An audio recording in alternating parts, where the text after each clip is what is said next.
أعوذ بالله من الشيطان الرجيم. بسم الله الرحمن الرحيم. الحمد لله رب العالمين وصلى الله على محمد وآله الطيبين الطاهرين. اللهم صل على محمد وآل محمد.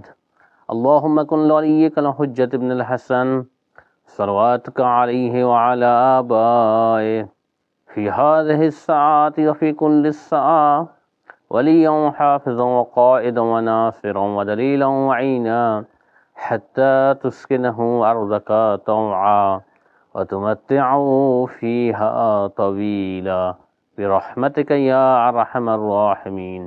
اللهم صل على محمد وآل محمد. আসসালামু আলাইকুম ওয়া রাহমাতুল্লাহি ওয়া বারাকাতুহু। আমরা পবিত্র রমজান মাসে অবস্থান করছি।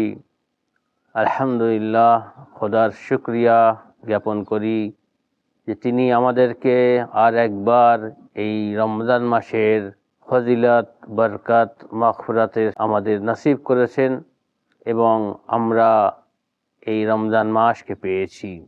রমজান মাস নিজেকে সংযত করার মাস। রমজান মাসকে আমরা স্বাগতম জানাই নিজেকে পবিত্রতার মাধ্যমে, নিজেকে আত্মশুদ্ধির মাধ্যমে, নিজেকে গুনাহ থেকে বিরত থাকার মাধ্যমে, নিজেকে সমস্ত অপবিত্রতা থেকে বাঁচার মাধ্যমে এবং জাহেরি এবং বাতিনি অর্থাৎ প্রকাশ্য এবং অভ্যন্তরীণ সমস্ত রকম কলুষিত এবং নাপাকি অপবিত্রতা থেকে আমরা আল্লাহর কাছে আশ্রয় চাই যে আল্লাহ তাআলা আমাদেরকে এই সমস্ত কলুষিত এবং অপবিত্র বস্তু থেকে আমাদেরকে দূরে রাখেন। পবিত্র রমজান মাসে প্রবেশ করার পূর্বে আল্লাহ তাআলা আমাদেরকে 2 মাস সুযোগ দিয়েছেন, রজব এবং শাবান। রজব মাস এবং শাবান মাসে প্রস্তুতি নিতে বলা হয়েছে যে মুমিনিনগণ তারা নিজেরা নিজের আত্মাকে শুদ্ধ করবে এবং ইস্তিগফার, নামাজ, রোজা এবং দোয়া, দুরুদ, সাদকা এবং বিভিন্ন জিনিসের মাধ্যমে আল্লাহর সান্নিধ্যে যাওয়ার জন্য প্রস্তুতি করবে। তো আমরা দেখতে দেখতে 2 মাস অতিবাহিত করে এসেছি এবং পবিত্র রমজান মাসে আমরা প্রবেশ করেছি।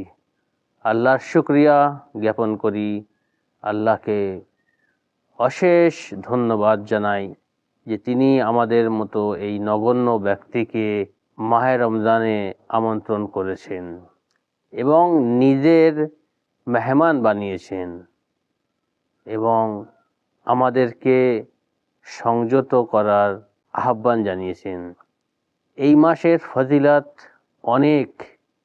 আল্লাহ তাআলা নিজের বান্দাদেরকে সুযোগ দিয়েছেন যে হে আমার বান্দা, তোমরা এই মাসে যদি ঘুমাও তোমাদের ঘুম ইবাদত এবং উপাসনার মধ্যে গণ্য হবে। তোমরা যে নিঃশ্বাস নিচ্ছ এই নিঃশ্বাস হলো তাসবিহ করার সমতুল্য। তোমরা যদি কেউ আমার কাছে কিছু চাও তা আমি তোমাদের দেওয়ার জন্য প্রস্তুত হয়ে আছি। তোমরা যদি নিজের গুনার ক্ষমা চাও আমি গুনাহ ক্ষমা করার জন্য আমি প্রস্তুত হয়ে আছি।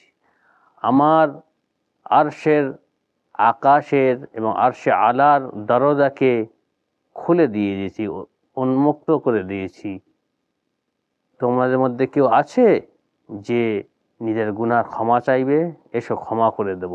কেউ অভাব আছে, অভাবী, যার অভাবের জন্য সে আমার কাছে চাইবে, আমি তার অভাবকে দূর করে দিয়ে তাকে পর্যাপ্ততাকে দান করব। তোমাদের মধ্যে কেউ আছে যে আমার নৈকট্য লাভ করতে চায়? এসো আমার নৈকট্য লাভ করার জন্য যে আসবে তার জন্য আমি আরও তার অগ্রগতি হয়ে তার দিকে আমি যাব। তোমাদের এই দিন, এই রাত, এক একটি রাত, এক একটা দিন, এক একটা ক্ষণ অন্যান্য মাসের ক্ষণ, দিন এবং সময়ের থেকে উত্তম। এই মাসে তোমরা কোরআনের তেলাওয়াত করো। তেলাওয়াতে কোরআন করা এই মাসে অতি উত্তম। আর এই মাসে একটি আয়াত পাঠ করা অন্যান্য মাসে 70টি আয়াত পাঠ করা সমতুল্য। তো আমরা যদি এই মাসে এক খতম করতে পারি, তো অন্য মাসে আমরা 70 বার খতম করার যে সওয়াব পাবো, এই মাসে আমরা সেই সওয়াব পাবো। তাহলে আমরা কেন এই কোরআন থেকে দূরে থাকব? এই মাসকে আমরা স্বাগতম জানাই কোরআনের তেলাওয়াতের মাধ্যমে, গুনাহ ক্ষমার মাধ্যমে, আল্লাহর নৈকট্য অর্জনের মাধ্যমে, নিজেকে ত্যাগের মাধ্যমে, নিজেকে সংযত করার মাধ্যমে, নিজেকে গুনাহ থেকে বিরত থাকার মাধ্যমে। এবং গুনাহ থেকে বিরত থাকলে আল্লাহর নৈকট্য লাভ করা যায়। আল্লাহর অসন্তুষ্ট যাতে না হয় সে কাজ থেকে আমাদের বিরত থাকতে হবে। রোজা মানে কি? রোজা মানে নিজেকে সংযত করে রাখা। সিয়াম নিজেকে বাঁচিয়ে রাখা। কোন বস্তু থেকে? যে সমস্ত বস্তু আল্লাহকে অসন্তুষ্ট করে দেয়, সেই সব বস্তু থেকে নিজেকে বিরত রাখতে হবে, যাতে করে আল্লাহ আমাদের প্রতি সন্তুষ্ট হন। এবং এই যে আমরা পরহেজ করছি, বিরত থাকছি গুনাহ থেকে এবং ওয়াজিবাতকে যে আঞ্জাম দিচ্ছি, এর মাধ্যমে, এই রোজার মাধ্যমে কি হবে? আমরা তাকওয়া অবলম্বন করতে পারবো, অর্থাৎ পরহেজগার হব, অর্থাৎ গুনাহ থেকে বিরত থাকতে পারবো। রোজার নাম হলো গুনাহ থেকে বিরত থাকার নাম। রোজা হলো নিজেকে আল্লাহর অপছন্দ কাজ থেকে বিরত থাকার নাম। রোজা নাম হলো হারাম কাজ থেকে বিরত থাকার নাম। রোজা নাম হলো ওয়াজিবাতকে আঞ্জাম দেওয়ার নাম। রোজা নাম হলো আল্লাহর ইবাদতের মধ্যে সারাদিন কাটানোর নাম। তো যখন আমরা নামাজ পড়ি, নামাজের মধ্যে আমরা কাউকে গালি দেই না, কারোর সাথে কথা বলি না, কোনো জিনিস খাই না, কোনো জিনিস পান করি না, কোনো অন্যদিকে তাকাই না, কেবলার দিকে, আল্লাহর ঘরের দিকে আমরা প্রথম তাকবীরাতুল ইহরাম থেকে নিয়ে সালাম ফেরা পর্যন্ত আমরা একদিকে আল্লাহর ঘরের দিকে, কেবলার দিকে, কেবলামুখী হয়ে আমরা নামাজ আদায় করি। আর এর মধ্যে আমরা অন্য দিকে যাই না, হাঁটি না, চলি না, ফেরি না, কথা বলি না। এগুলো করলে নামাজ ভঙ্গ হয়ে যাবে।